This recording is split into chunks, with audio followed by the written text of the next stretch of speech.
হ্যাঁ, হ্যাঁ, নমস্কার। সবাইকে নমস্কার। তো তুমি জানতে চেয়েছো যে এই যে মানুষের হঠাৎ করে একটু অসুবিধে, হঠাৎ করে একটু কষ্ট চলার পথে, এটার জন্য ভাবছো যে ভগবান তোমার বিরোধিতা করছে।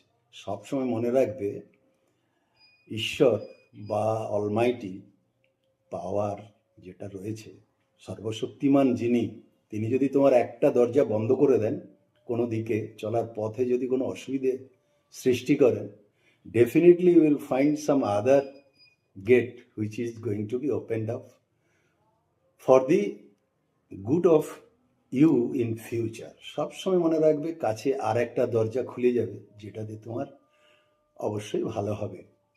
এটা বিশ্বাস রেখো ঈশ্বরের উপর, বুঝলে?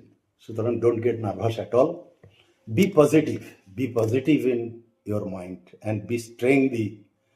চলার পথটাকে সবসময় সবসময় মসৃণ করে নিয়ে চলে যেতে হবে। যদিও চলার পথ মানেই হচ্ছে অমসৃণ, that is a friction, that is a collision, and you have to struggle the life. তোমার জীবনটাই হচ্ছে সংগ্রাম, সংগ্রামের অপর নামই জীবন। Thank you.